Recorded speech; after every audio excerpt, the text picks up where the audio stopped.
Welcome everyone. We are so excited to have you here today.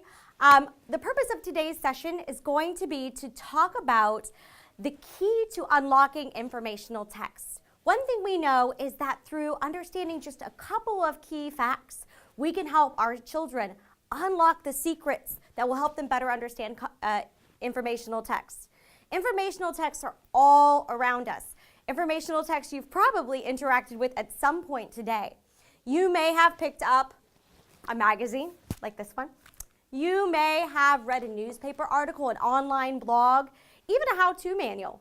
All of these are nonfiction texts. And we know that our readers encounter these and actually have a lot of struggles as they're trying to get deep into them and understand them in a meaningful way.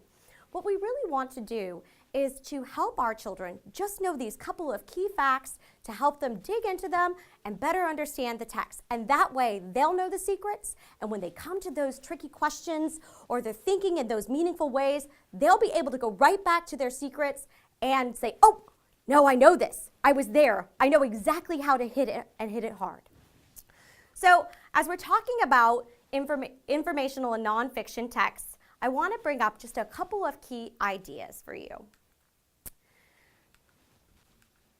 So there are specific things called text features. In your packet, you'll find a bookmark. This bookmark has a list of nonfiction text features. Nonfiction text features, understanding these is one of the keys to being able to unlock nonfiction texts. And you'll see on the front of it a list of text features, from a glossary to a label to even a map or chart.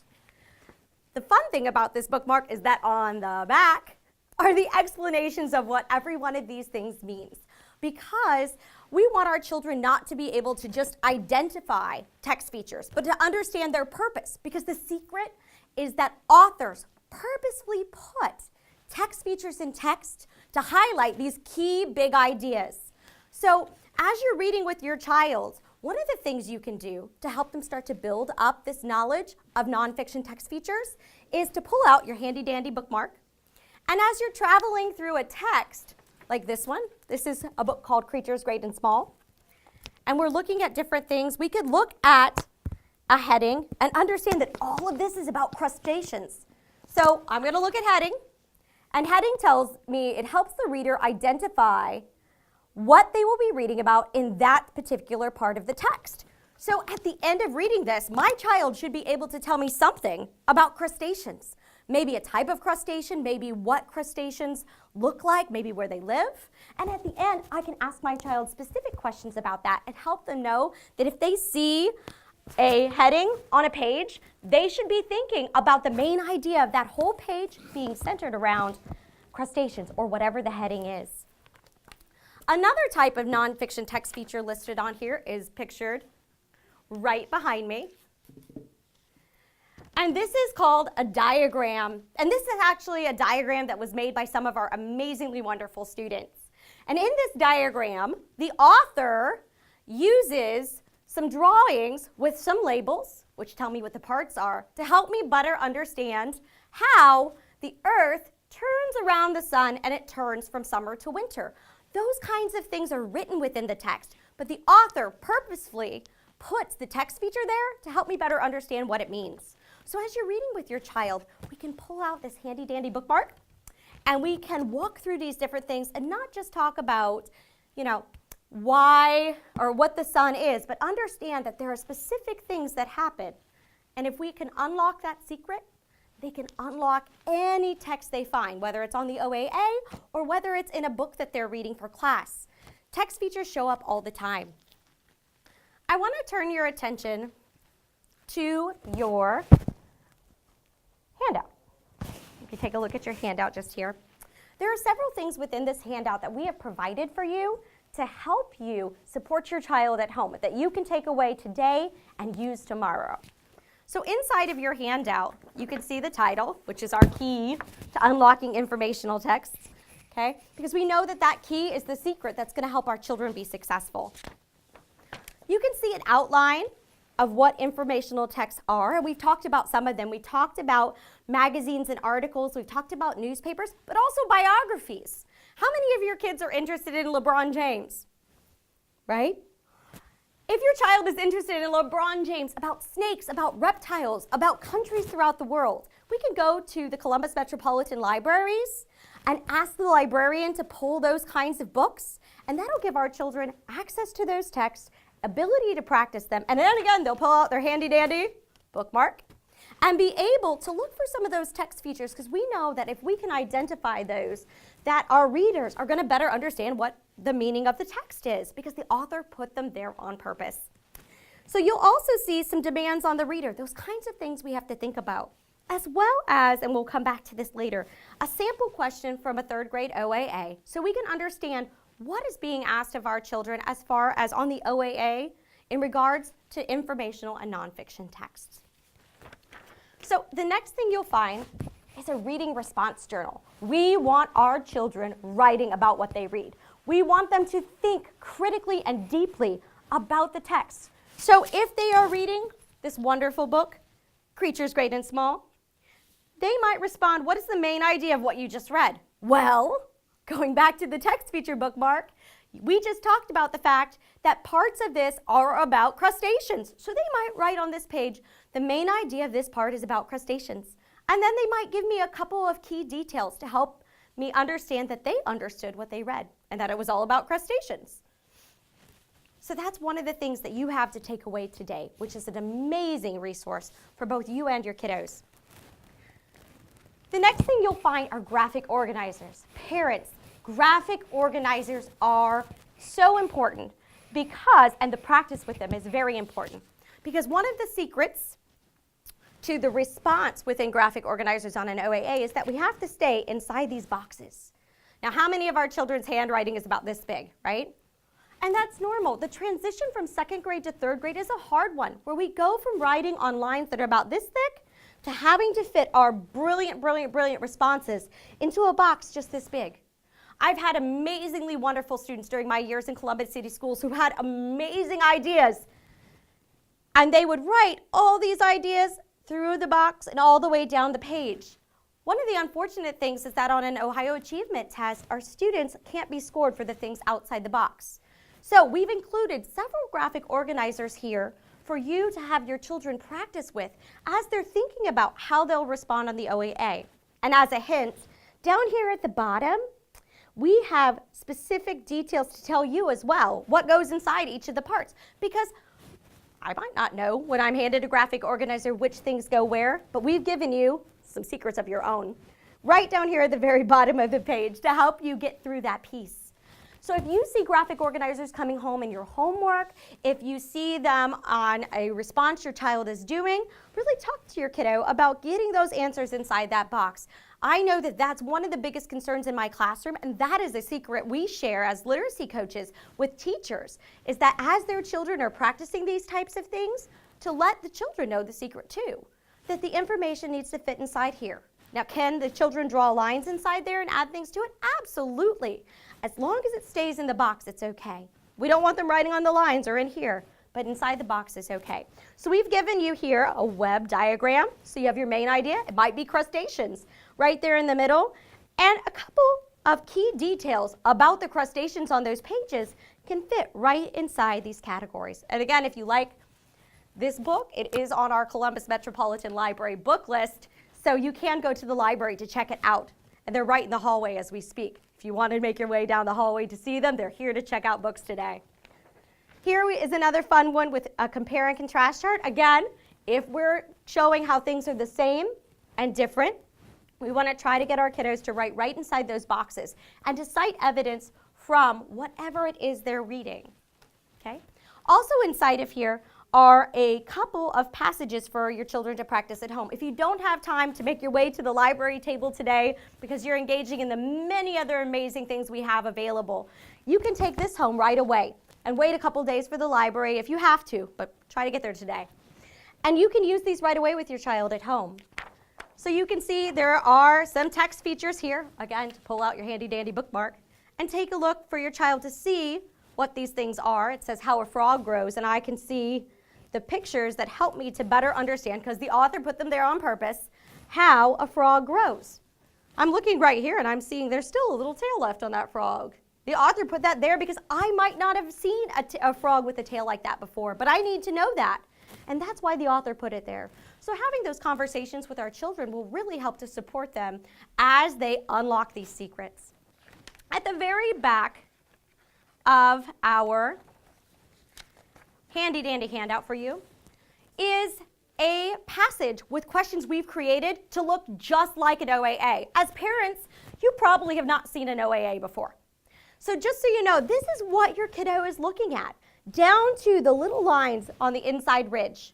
This is what they're going to be engaging with when they go to take their test, but also what they might be engaging with in their classroom or what they might read in another book. We really want to think about how wide nonfiction texts run.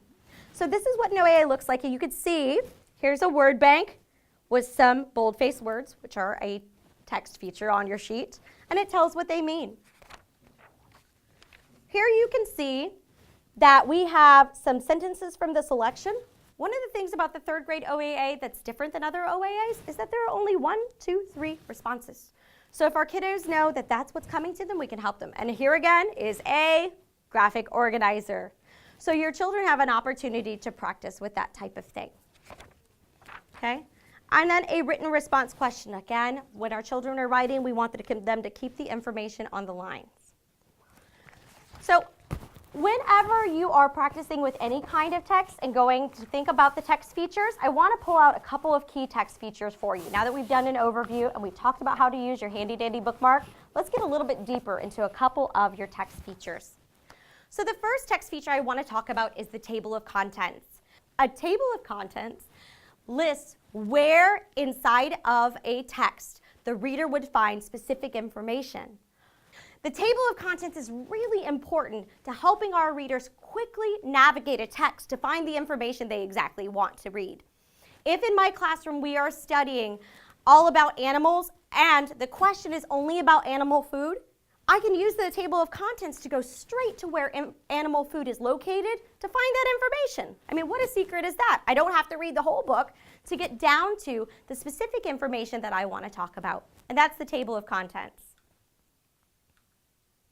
The next secret is that at the back of many informational texts, there's something called an index. My students, when they first interact with an index, are shocked.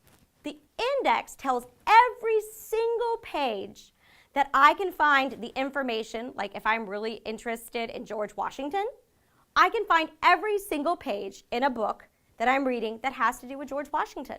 And it might be on 2 or 3 pages. So a little bit different than a table of contents, because it might not just be on 1 page, but here are all the pages it's on.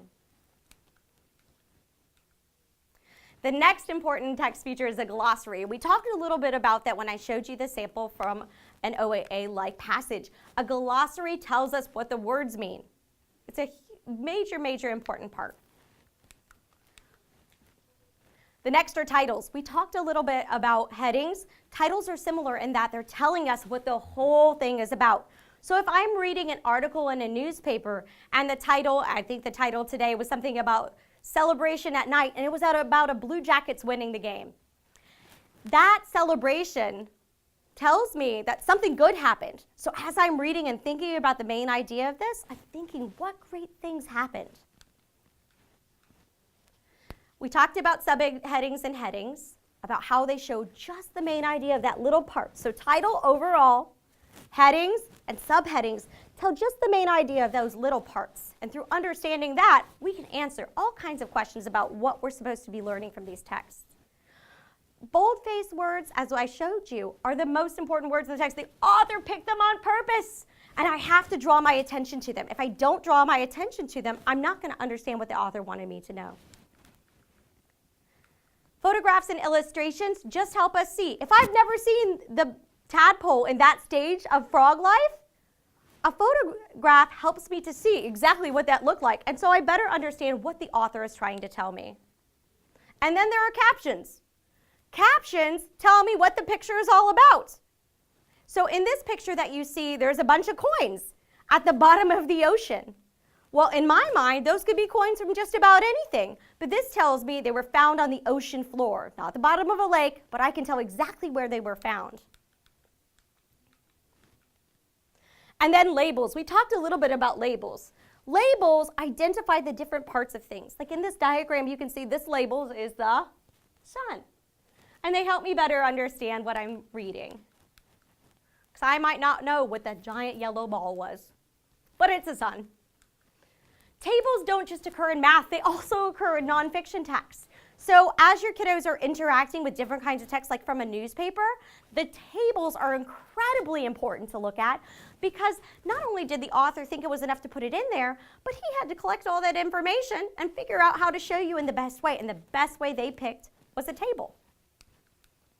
Timelines. Timelines are huge. Timelines show events over time, but sometimes dates are left off. We want our children to understand that the span of your life as a timeline. I might not tell you that at 6 you had this kind of birthday, but you know at 6 you had that birthday. Even though the timeline doesn't have it on there, it just has you at 5 and at 7. You know there was something important that happened at 6. So as we think of these things, I want us not only to think of our students as readers, but also as writers. And that is why we have provided for you a at-home, all about me text feature book for you to create with your students. And the best part is it's all about them, your children. How fun will that be? So in addition to this packet, in addition to your bookmark today, you're also going to walk away with a text feature book to create at home with your child. All right, your children get to create an all about me text feature book, which is about them. So it's incredibly engaging, and it's going to help them to see themselves not only as readers, but as writers. They're going to have a table of contents where they get to have all of these different text features all about them ready. They'll get to draw a picture of themselves and use some labels to tell the different parts, which is super fun. They have tables and graphs, and we talked a little bit about that. So they're going to get to survey their whole family and some of their friends about their favorite foods and list them, and then graph the number of votes. It'll be interesting to see the difference between the grown-ups and the children. They get to create a timeline of their life, and we talked about timelines and that sometimes the age might be missing, but something still happened right there. They get to use a heading, which tells the main idea of the whole paragraph about their favorite things, and who doesn't love to talk about their favorite things. They'll get to use their own bold-faced words that they pick on purpose because they feel like they are the most important part. So understanding the reason the authors use that and getting to use that on their own as they tell some fun facts about themselves. They get to do a diagram of your house and then use a text box to talk about their favorite part of the house. My girl's favorite part of the house is wherever the iPad is located because that is their favorite thing in our house. But it might be something else. It might be the basketball hoop outside. It might be the TV room, and it might be the kitchen because that's what they love to do. And then they get to add a photograph. My photograph always was my dad in a funny hat. So I would have his picture here, and underneath I would write a caption, which is this is my dad wearing a funny hat. But it could be a picture of any of their favorite things. And then they use a caption to write about it. So understanding that our children can see themselves not only as readers, but writers, and that they are creating secrets in their own texts to help us understand what they want us to know about. And then in the back is a glossary. So all of those favorite words and what they mean, and of course, an index. So as your kids are engaging with this, they'll be able to share those amazing things with you. All to understand that in the end, if we know the secrets that authors use, like text features, because they put them there on purpose, they will be able to unlock the secrets of text and get to these different opportunities to share their understanding and say, oh, I know this, I got this, right? Because it's inside of their mental filing cabinets. It's right up there, and it's ready for them to use at any time, no matter if they are reading Creatures Great and Small or an awesome football magazine. They're all nonfiction texts.